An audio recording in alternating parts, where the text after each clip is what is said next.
নমস্কার, আমি সৌভিক। নতুন ভিডিওতে সবাইকে স্বাগত জানাই। এখন এই ভিডিওতে রিভিউ করব রাইফেল ক্লাব বলে মালায়ালাম সিনেমাটাকে নিয়ে, যেটা আমি দেখলাম। ছবিটা এখন অ্যাভেলেবেল আছে নেটফ্লিক্সে, হিন্দি ডাবিং অ্যাভেলেবেল আছে। ডাবিংটা বলবো যে ডিসেন্ট ডাবিং সিনেমাটা চাইলে অবশ্যই দেখতে পারো। তো কেমন হলো রাইফেল ক্লাব সিনেমাটা জানতে হচ্ছে ভিডিওতে। So let's start. তো রাইফেল ক্লাব এই সিনেমাটা আমার এক কথা যদি আমাকে বলতে বলা হয় আমার ছবিটা কীরকম লেগেছে, মানে যদি ভাটি দিতে বলা হয়, আমি বলবো যে এই ছবিটা একটা কুল অ্যান্ড স্টাইলিশ একটা সিনেমা হয়েছে, যেটার মধ্যে তুমি ওয়েস্টার্ন ঘরানার ছাপ তুমি পাবে। অ্যাকশন লাফাতে, এটা একটা ট্রিট, মানে যারা ওয়েস্টার্ন সিনেমার সঙ্গে খুব একটা পরিচিত নয়, মানে ট্যারেন্টিনো বা যে ডলার সাথে যে ধরনের সিনেমা যেগুলো সঙ্গে পরিচিত নয়, তারা ছবিটা মানে আরো বেশি করে এনজয় করতে পারবে। আর যারা পরিচিত তারাও এনজয় করবে, তাদের রোমান্সটা ভালো লাগবে আর কি। তবে ছবিটা আমার কাছে কিন্তু এক্সট্রা অডিয়েন্স নেওয়ার কিন্তু মনে হয়নি। তো সবার প্রথমে আসি সিনেমার গল্পে। এই ছবিটার গল্পের ছোট্ট একটু বলি। এখানে দেখানো হচ্ছে যে একটা রাইফেল ক্লাব যেটা চালায় মূলত যেটা ফ্যামিলি, একটা পরিবার যারা হচ্ছে শিকারী পরিবার আছে, তারা শিকার করতে, হান্ট করতে খুব ভালোবাসে। তাদের একটা হবি বা একটা গর্ব বলা যেতে পারে আর কি।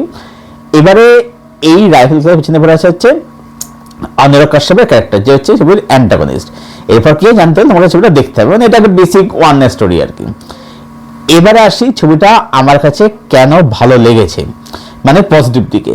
প্রথম কথা হচ্ছে যে এর স্ক্রিন প্লেটা টাইট এবং এনগেজিং এবং টু দ্য পয়েন্ট, যে কারণেই ছবিটা দেখার সময় দর্শক কিন্তু বোর ফিল করছে না।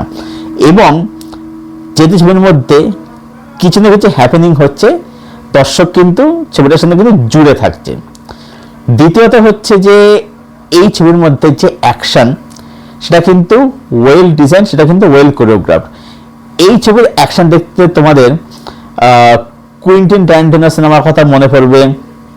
তার ছবির অ্যাকশনগুলোর মধ্যে যেরকম একটা স্টাইলাইজেশন থাকতো, যেরকমের অ্যাকশনগুলো শ্যুট করা হতো, সেই স্টাইলে সেই ক্যামেরা অ্যাঙ্গেলে অ্যাকশনগুলোকে শ্যুট করেছে, এটা দেখতে মজা লাগে, মস্তি এসে যায়। যারা ট্যারান্টিনোর ছবি যারা খুব একটা দেখেনি, বা যারা ওয়েস্টার্ন সিনেমা হলিউড সিনেমা খুব একটা যারা দেখে না, তারা আরও বেশি করে এনজয় করবে। আবার যারা দেখেছে ট্যারান্টিনো সিনেমা বা ওয়েস্টার্ন ঘরানা সিনেমা যারা দেখেছে, তারা এনজয় করবে। সেটা হচ্ছে হোমাজ হিসাবে। সেই হোমাজটা কিন্তু বেশ ভালোভাবে এখানে দেওয়া হয়েছে। এবং ছবির ক্লাইম্যাক্স কিন্তু অবশ্যই বেশ ভালো। ক্লাইম্যাক্সটা কিন্তু মজার। ক্লাইম্যাক্সের মধ্যে যে টেনশনটাকে বিল্ড করা আছে, এটা কিন্তু অবশ্যই ভালো। ছবির মধ্যে কিছু চমক আছে, সেটা কিন্তু তোমাকে বেশ ভালো মজা দেবে। আচ্ছা, নেক্সট পজিটিভ দিক হচ্ছে এই ছবির মধ্যে পারফরমেন্স।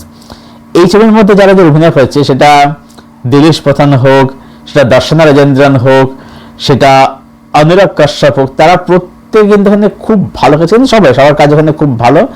আচ্ছা, ছবিটা টেকনিক্যালি কিন্তু ভালো। সমস্যা যেটা নেগেটিভ দিকে পরে আমি আসছি, কিন্তু ছবিটা টেকনিক্যালি কিন্তু বেশ ভালো। মানে এখানে অ্যাকশনগুলো শ্যুট করা হয়েছে, যেটা আমি একটাকে বললাম, সেটা অবশ্যই দারুণ। ছবির মেকিং, প্রোডাকশন, সেগুলো কিন্তু অবশ্যই, কালেকশনের কাজ কিন্তু অবশ্যই ভালো। ছবি টেকনিক্যালি কিন্তু ওভারঅল বলবো যে বেশ ভালো। এই কারণে ছবিটা আমার কিন্তু ভালো লেগেছে, বেশ ভালো লেগেছে। এবার আছে ছবিটা আমার কাছে কেন একটা এক্সট্রা অর্ডিনারি সিনেমা বলে মনে হয়নি। তার কারণ হচ্ছে এই ছবিটার মধ্যে এই যে অনুরাগ কাশ্যপ যে অ্যান্টাগনিস্ট, এখানে ফোকাসটা রাখা হয়েছে মূলত প্রোটাগনিস্টদের দিকে। ছবিটা শুরু হচ্ছে অনুরাগ কাশ্যপকে দিয়েই, কিন্তু তারপরে ছবিটাতে অনুরাগ কাশ্যপ ক্যারেক্টারটা হঠাৎ করে গায়েব হয়ে যাচ্ছে, আবার হঠাৎ করে ক্যারেক্টার ফিরে আসছে। এবার এই যে হঠাৎ করে গায়েব হয়ে যাচ্ছে, হঠাৎ করে ফিরে আসছে, এই বিষয়টা অর্গানিকভাবে হয় না। যেহেতু ছবিটার রান টাইমটা খুবই কম, মাত্র 1 ঘন্টা 52 মিনিটের সিনেমা, সেই কারণে কি হচ্ছে, যেহেতু বিল্ড আপটা যেহেতু নেই, বিল্ড আপ না থাকার কারণে কি হচ্ছে, জিনিসটা হচ্ছে হঠাৎ করে যেন হয়ে যাচ্ছে। অনুরাগ কাশ্যপ কিন্তু পারফরমেন্স খুব ভালো দিয়েছে, কিন্তু ক্যারেক্টারটা কিন্তু ওয়েল রিটার্ন নয়। এবং শুধু অনুরাগ কাশ্যপ বলে নয়, অ্যান্টাগনিস্ট থেকে যারা রয়েছে তাদের কারোর ক্যারেক্টার ভালো করে লেখা এখানে হয়নি, যার ফলে কি হচ্ছে, এই হিরো ভিলেন কনফ্লিক্টটা না আমরা ভালো করে ফিল করতে পারি না। যে কারণে অ্যাকশনটা যখন দেখছি, অ্যাকশনটা দেখতে মজা লাগছে, এটা টেকনিক্যালি ভেরি ওয়েল মেড, ঠিক আছে, ওয়েল ডিজাইন, ওয়েল কোরিওগ্রাফড। কিন্তু যেহেতু মানে বিল্ড আপের যেহেতু অভাব যেত, মানে সেটা অ্যান্টাগনিস্টের দিকে, সেই কারণেই ছবিটা মানে অ্যাকশন দেখার সময় সেই অ্যাকশন দেখতে সেই সেই ভাইবসটা সেই আসছে না আর কি, এটা একটা সমস্যা।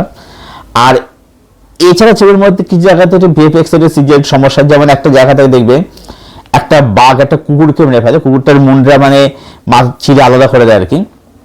এবার ওই জায়গাটা না মানে ওখানে যেভাবে বাঘটাকে দেখাচ্ছে বা একটা শুয়োরের দৃশ্য থেকে দেখবে, মানে ওটা যে পুরোপুরি ভিএফএক্স সিজি দিয়ে মানে পরিষ্কার বোঝা যায়।